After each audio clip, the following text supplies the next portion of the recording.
Bien, pues vamos a compartir la palabra y le voy a pedir por favor que me acompañe a buscar en su Biblia Primera de Corintios capítulo 15 versículo 17. Vamos a buscar en nuestras Biblias y vamos a leer un versículo en Primera de Corintios capítulo 15 versículo 7. El apóstol Pablo está hablando y dice así: después Jesucristo se apareció a Jacobo, luego a todos los apóstoles y después tuvo un encuentro con Pablo. Jesús, dice el apóstol Pablo, se apareció a Jacobo, luego a todos los apóstoles y después tuvo un encuentro. Sabemos que tuvo un encuentro con Pablo cuando Pablo perseguía a la iglesia y iba rumbo a Damasco. Pero cuando el apóstol Pablo habla en Corintios de que se apareció a Jacobo y a los apóstoles, está hablando en el momento, es decir, posterior a, o en el momento inmediato posterior a que Jesús resucitó. Bien, ahora, ¿por qué es importante esto? Porque este Jacobo del que habla Pablo, este Jacobo que escribió uno de los evangelios, este Jacobo, los estudiosos de la Biblia y la mayoría de los, digamos que de los eruditos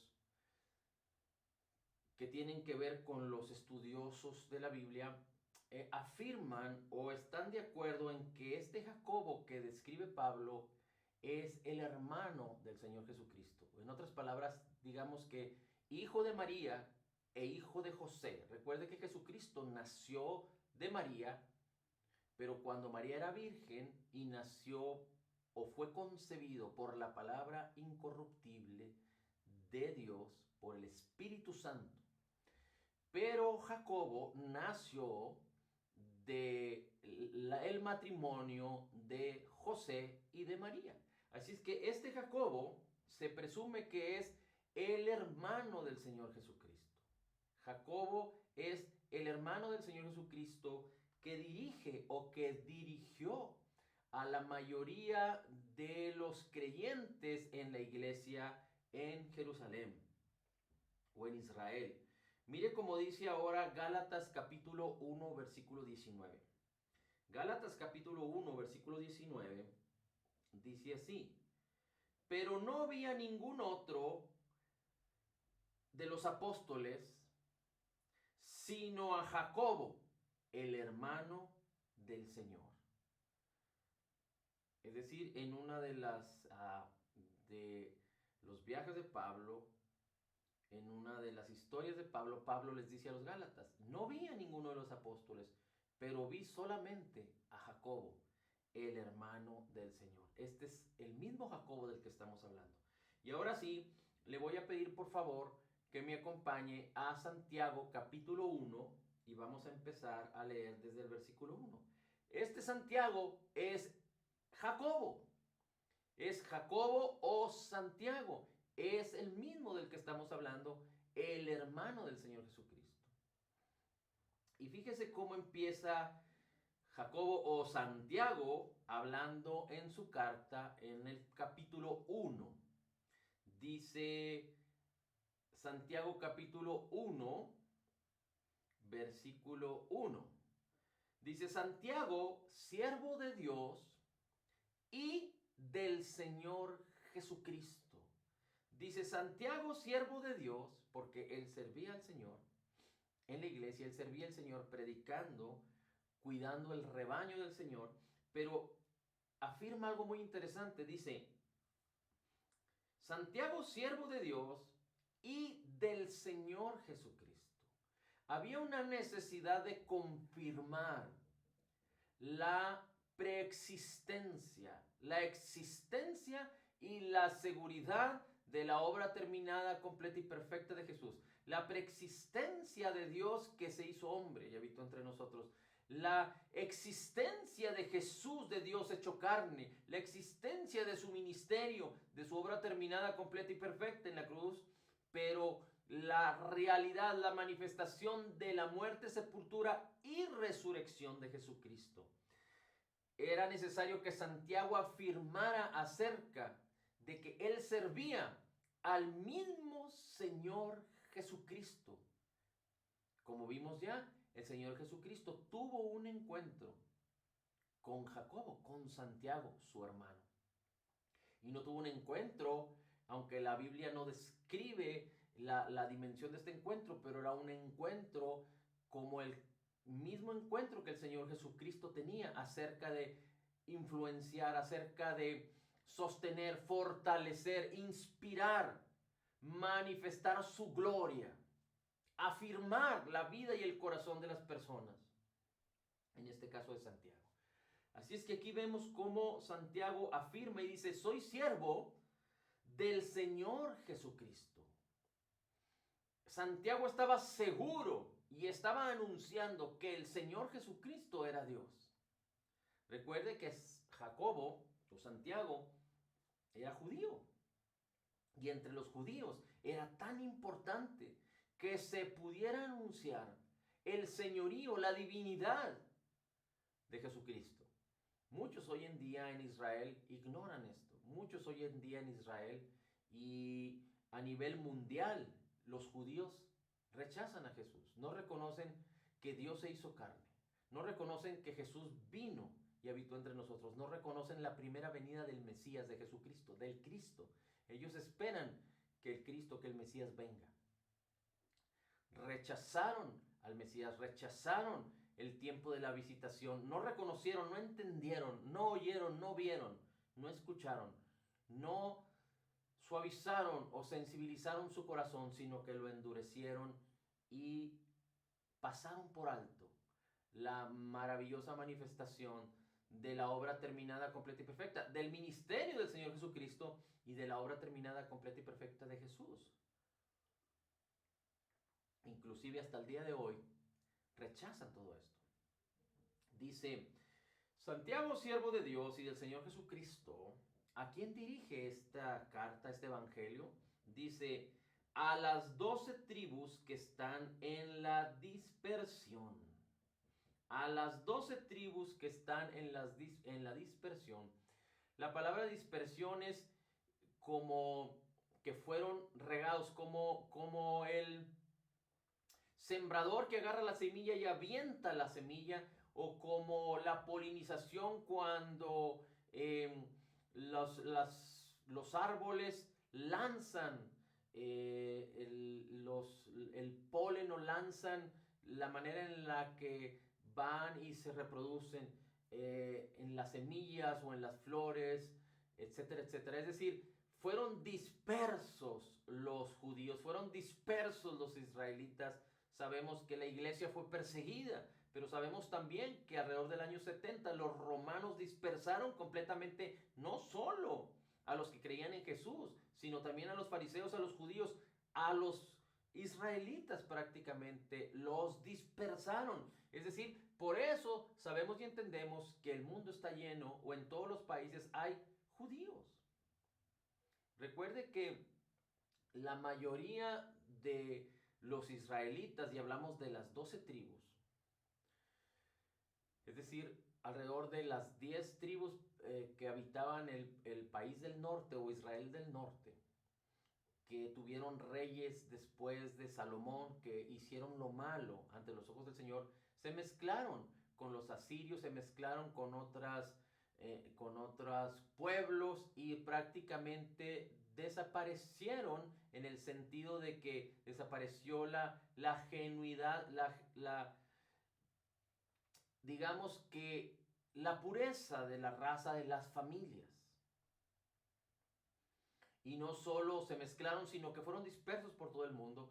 Pero en épocas del Señor Jesucristo, los judíos eran los que permanecían y prevalecían hasta la fecha. Claro, sabemos que hay judíos naturales, judíos originales, judíos genuinos, y sabemos que hay impostores y aquellos que se creen judíos y no lo son.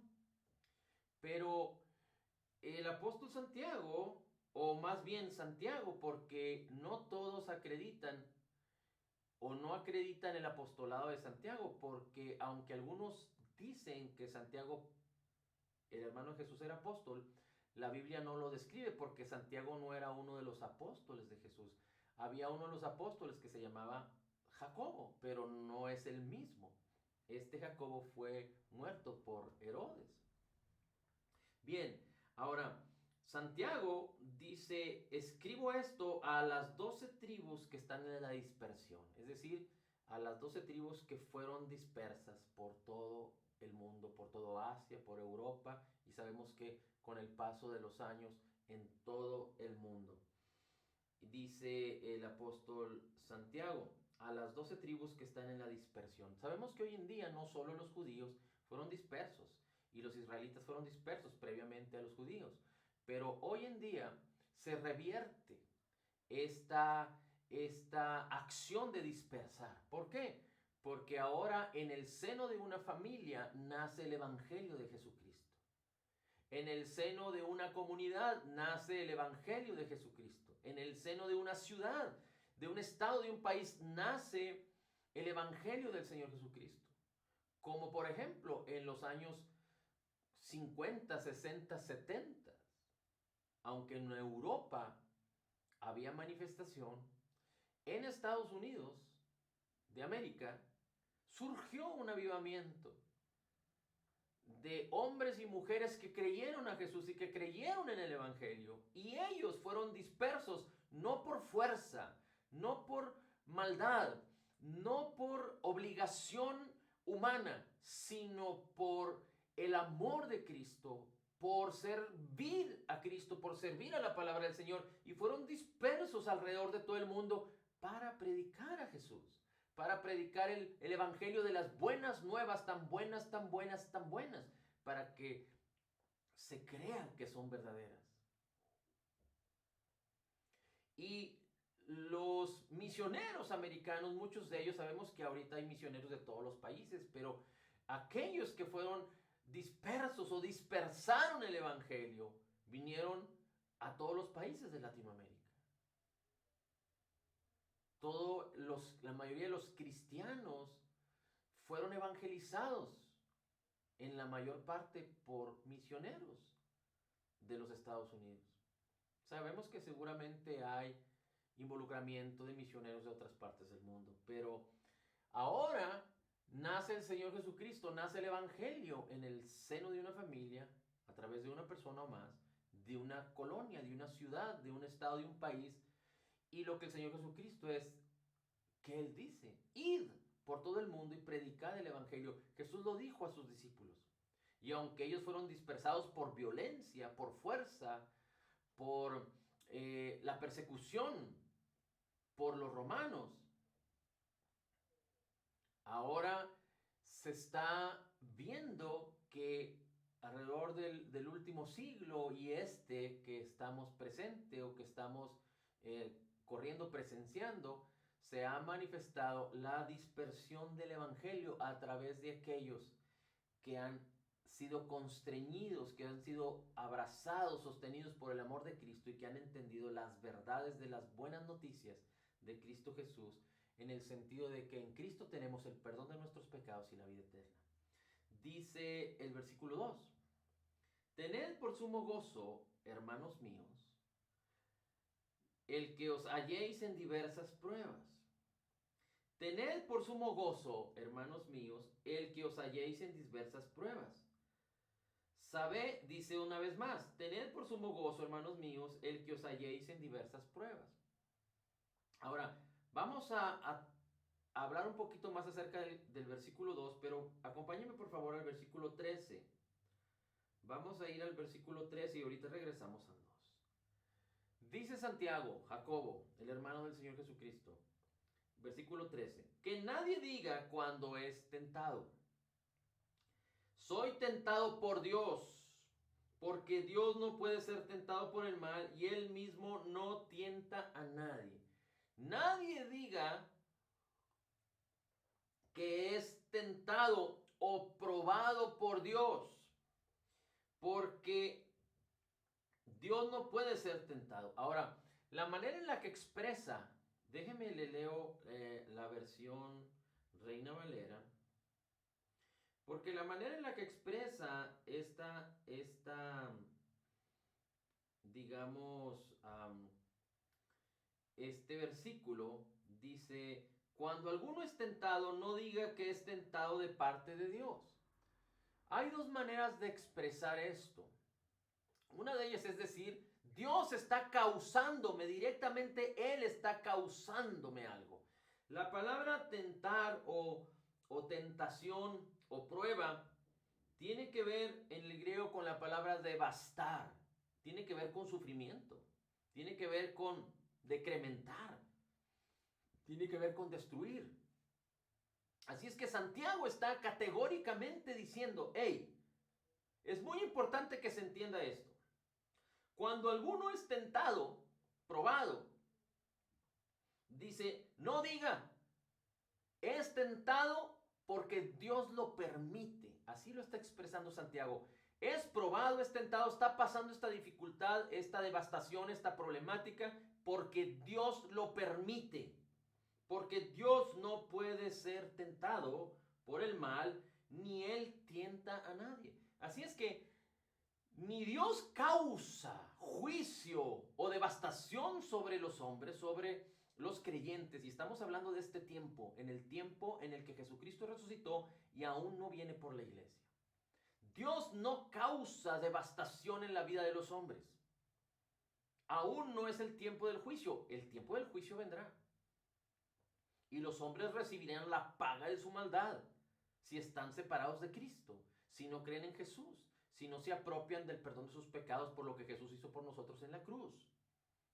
Pero Santiago es muy categórico diciendo, tampoco, o más bien dice, nadie diga que es tentado o probado y Dios lo permite.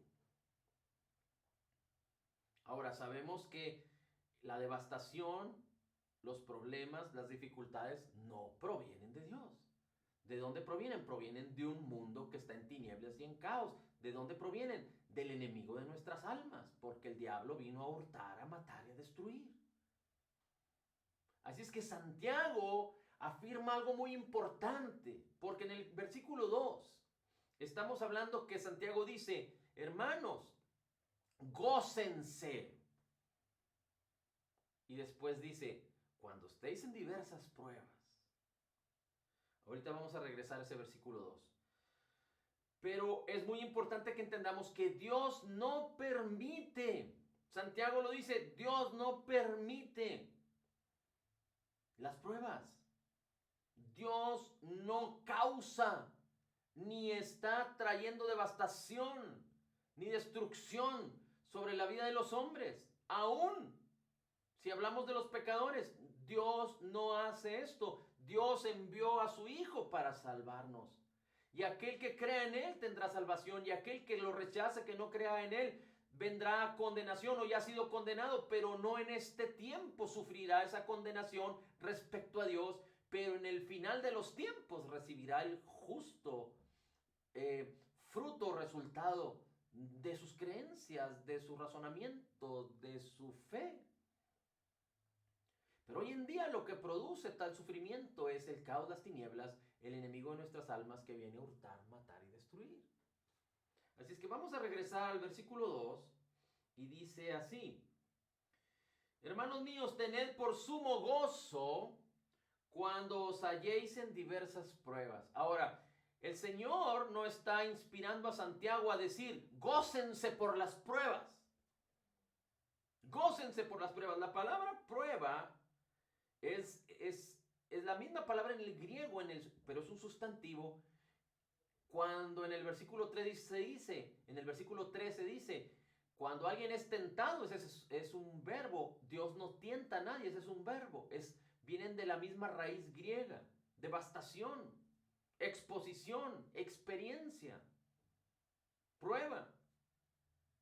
Pero Dios no causa tal cosa. Pero Dios no nos está diciendo a través del apóstol Santiago, el Espíritu de Dios no está diciendo que nos gocemos por las pruebas, sino que nos gocemos en el Señor. Dice, cuando os halléis en diversas pruebas. La palabra hallar o hallar en diversas pruebas, déjenme le leo otra porción de la escritura. Vamos a ver cómo dice en cuando tengan que enfrentar cualquier tipo de problema, dice otra versión dice cuando se encuentren en diversas pruebas, otro dice cuando estén pasando diversas pruebas. Bien, pero esta palabra en el griego tiene que ver como aquel samaritano que se encontró a un hombre que fue lastimado, fue robado y herido. Recuerde que el Señor Jesucristo habla de una historia de un judío que iba camino a Jerusalén y fue herido por unos ladrones y cayó en manos de los ladrones. Así es que es esta misma expresión. Es decir, no es que las pruebas están listas para que nosotros pasemos por ellas. Es que las pruebas vienen de repente. Es que las pruebas vienen y no es que las estemos buscando, ni están preparadas por Dios para nosotros, sino que recuerde que tenemos una lucha que no es contra carne ni sangre, sino contra principados, potestades, gobernadores de las tinieblas en lugares celestiales.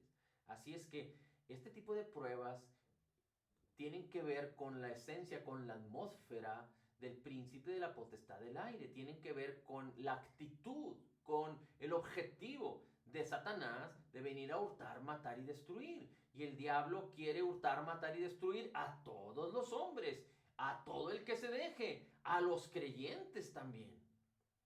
Pero el apóstol Santiago, o más bien, déjeme reconsiderar, o déjeme decirlo una vez más correctamente, Santiago, no el apóstol que estuvo con Jesús, pero Santiago, el hermano del Señor Jesucristo, dice que debemos tener sumo gozo. Debemos tener sumo gozo. Dice la escritura en Hebreos que Cristo vio el gozo delante de él y por eso menospreció la muerte y sufrió el vituperio. Pero tú y yo podemos gozarnos en el Señor. El mismo apóstol Pablo dice, regocijaos, otra vez os digo, regocijaos, le dice a los filipenses. El apóstol Pablo estaba en la cárcel, aprendido injustamente por causa del evangelio de nuestro Señor Jesucristo.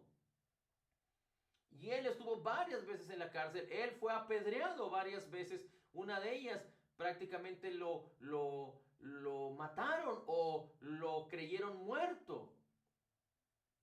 Pero el apóstol Pablo, aún en cualquier situación por causa del evangelio, decía, regocijaos, otra vez os digo, regocijaos. Y aquí Santiago está diciendo, hermanos, gócense, porque el gozo del Señor trae o da fortaleza o es nuestra fortaleza. No debemos gozarnos por los problemas, pero debemos gozarnos en el Señor y estar listos. Debemos gozarnos, no lamentarnos, no criticar, no entristecernos cuando hay ataques del enemigo, pero estar en el gozo del Señor. Dice aquí, sabiendo que la prueba de vuestra fe produce paciencia. Ahora, cuando vienen ataques del enemigo, va a depender de nuestra identidad en Cristo y de nuestra fe en Cristo. Porque si nosotros somos hallados por una situación, dándole vacaciones a la fe, poniendo nuestros ojos y nuestros corazones en otras cosas que no tienen que ver con la palabra del Señor, con estar siendo fortalecidos y afirmados en la palabra, con entender nuestra identidad y ejercitándonos y creciendo en el Señor, entonces nos van a hallar con una fe débil. Y una fe débil es fácil que pueda ser intoxicada por la incredulidad. Y cuando la incredulidad aparece, cuando la incredulidad se manifiesta, la fe no puede operar libremente. La incredulidad es una fuerza que se opone a la fe. Así es que tenemos que entender que cuando hay una adversidad, una situación difícil, necesitamos perseverar en la fe y tú y yo tenemos que entender que somos más que vencedores, que mayor es el que está con nosotros que el que está en el mundo, que tenemos que hablarle a los problemas, no hablarle a Dios de nuestros problemas, sino hablarle a los problemas acerca de nuestro Dios, de nuestro Señor Jesucristo y de lo que tú y yo somos en Cristo.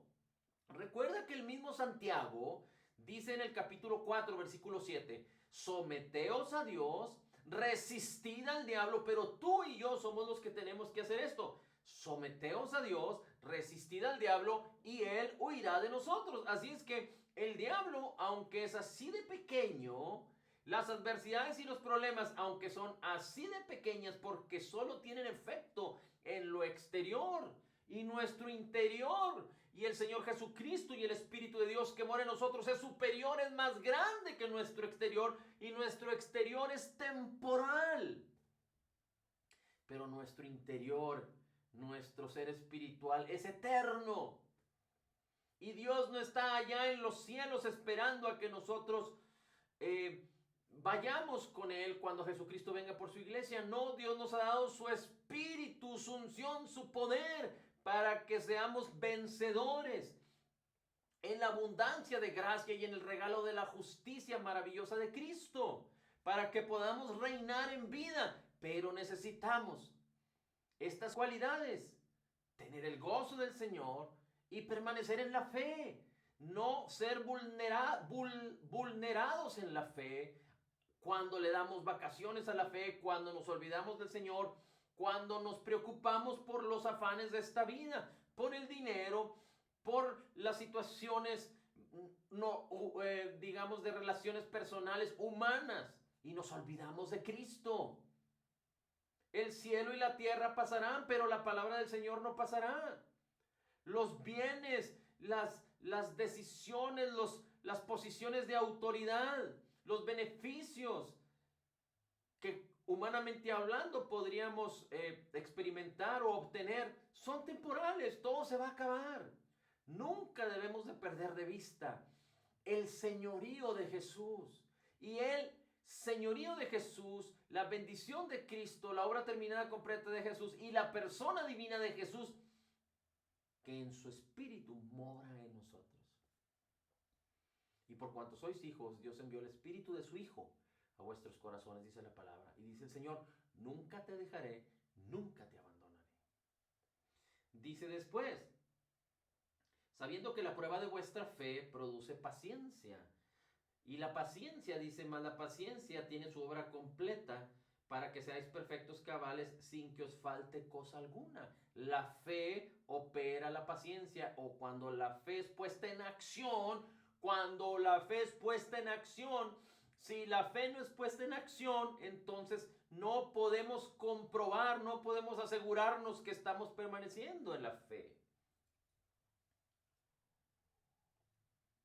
La fe no puede ser puesta en acción cuando nosotros decimos creo, creo, creo. No, la fe es puesta en acción cuando se comprueba que tenemos la certeza de lo que se espera, la convicción de lo que no se ve. Cuando manifestamos la victoria que tenemos en Cristo sobre la enfermedad, sobre la escasez, sobre los problemas, sobre la falta de sabiduría, sobre los errores de este mundo.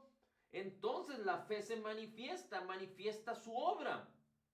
La paciencia es estar activos hasta que se manifieste la sustancia de lo que estamos esperando.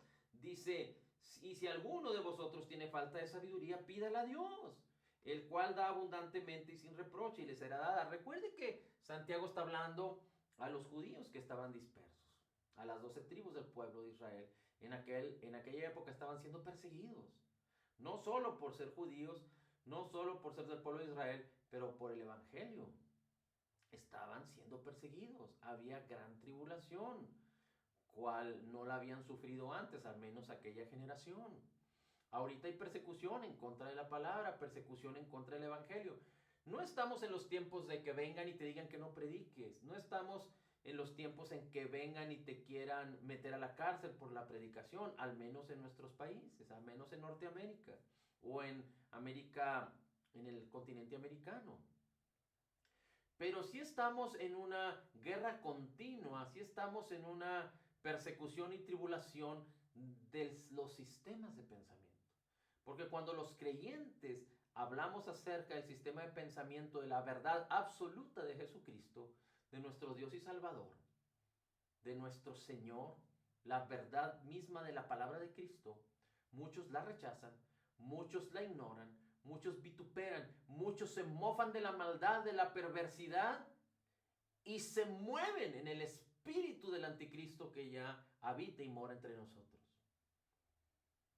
No te dicen abiertamente que están en contra, pero sus mismos hechos, su misma perversión, su misma maldad, su misma manera de vivir, de pensar, de hablar y predicar lo contrario, es una aberración, es una persecución a la predicación del Evangelio.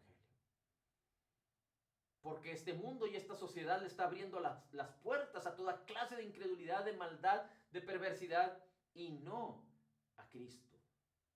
Así es que hay persecución psicológica, hay tribulación o persecución en contra de la palabra de Dios en los sistemas de pensamiento a través de las nuevas generaciones que están siendo amancilladas, enseñadas por sistemas educativos, por sistemas políticos gubernamentales que están manifestando de una manera extraordinaria el espíritu mismo del anticristo.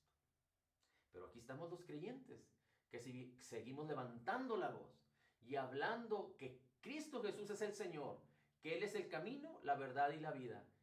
Y no hay nada ni nadie que pueda ir al cielo si no es a través de Jesucristo.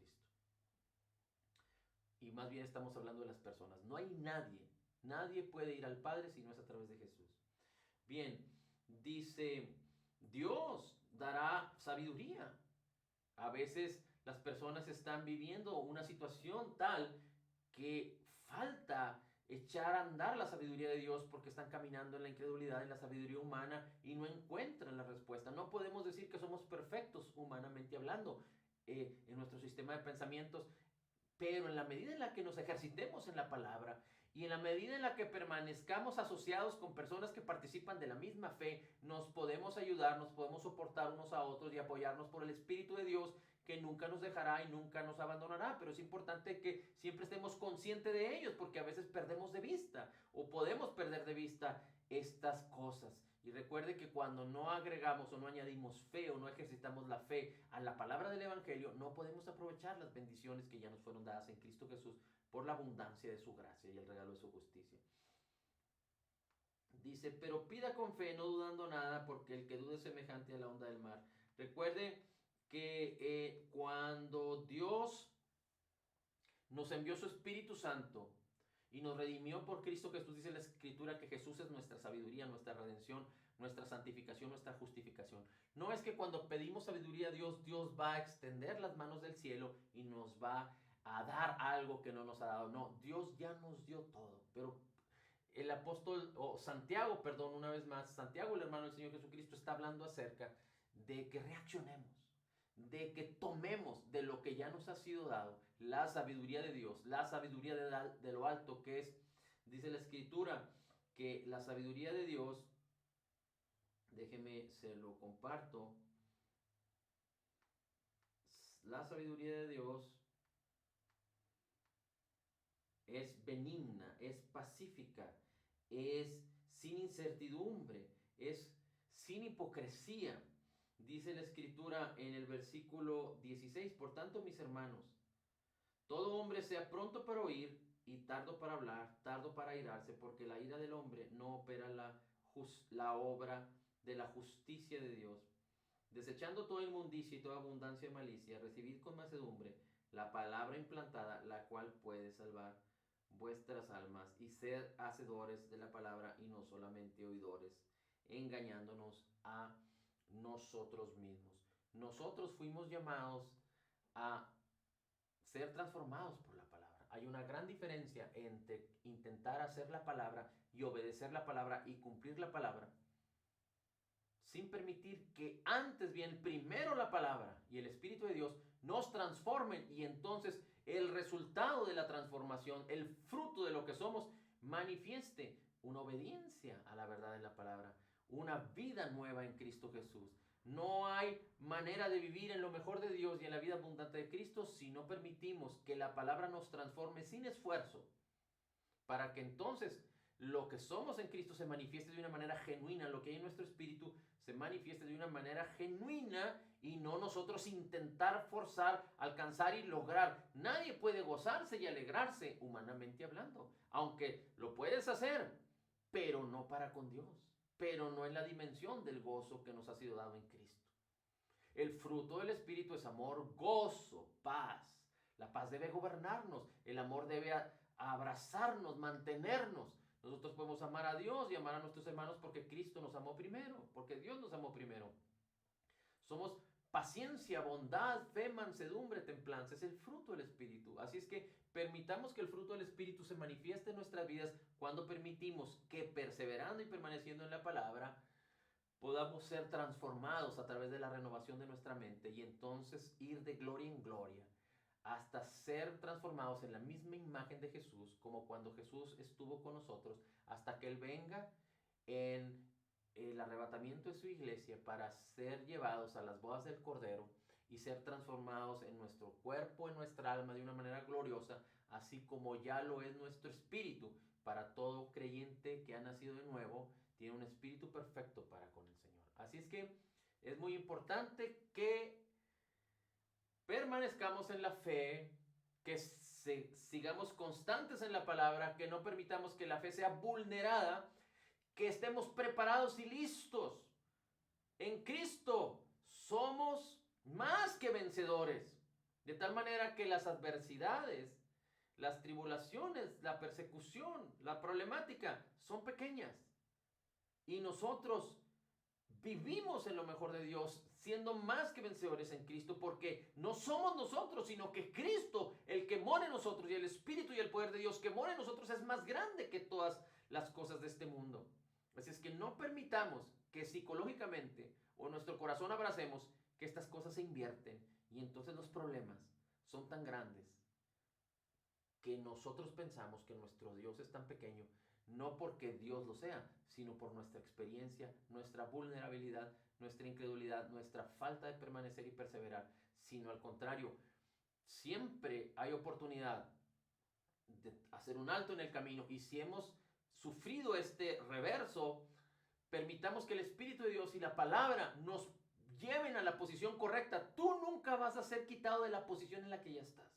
Tú estás en una posición de victoria. No vas a pelear para conseguir la victoria. Tú ya estás en una posición de victoria en Cristo Jesús. Tú ya estás en una posición de prosperidad, de salud, de sanidad, de bienestar, de listo para reinar en la abundancia de su gracia y de su justicia. Y aunque alguien pueda padecer por incredulidad o por falta de permanecer en la fe, pueda padecer algún sufrimiento, alguna situación, sigue estando en la misma posición. Pero cuando reacciona, pero cuando es consciente, pero cuando aviva la fe, cuando recuerda la palabra, cuando echa a andar el poder del Espíritu que ya mora en nosotros, y se apropia de la palabra y permanece en la palabra y persevera en la palabra y resiste al diablo, resiste la maldad, resiste la incredulidad. Entonces la incredulidad, la maldad, la enfermedad, la escasez, los problemas se irán porque son así de pequeños cuando nuestro Dios es el glorioso Señor del universo, el que sostiene todas las cosas con la palabra de su poder, el que habita en ti, el que habita en mí, el que habita en todo creyente que ha nacido de nuevo, que ha confesado y creído que Jesús es el Señor y que Dios le levantó de entre los muertos. Padre, la gloria, el honor y la alabanza es para ti. Bendito sea tu nombre. Gracias, gracias, gracias, Señor, por tu afirmación, por tu palabra, por tu verdad, por tu animación, por que tú nos llenas de ti porque eres nuestro sustentador, nuestro pastor, nuestra vida, nuestro refugio. Gracias, Padre. Gracias, Señor Jesús. En Cristo declaramos que somos total y completamente perdonados y sanados, perfectamente justificados, altamente favorecidos, profundamente amados, grandemente bendecidos. Somos más que vencedores en Cristo Jesús. Como Jesús es, así somos nosotros en este mundo. Somos la justicia de Dios en Cristo. Quienes reciben de la abundancia de su gracia y del regalo de la justicia de Dios, y declaramos en Cristo Jesús, todo lo puedo en Cristo que me fortalece. Amén, amén y amén.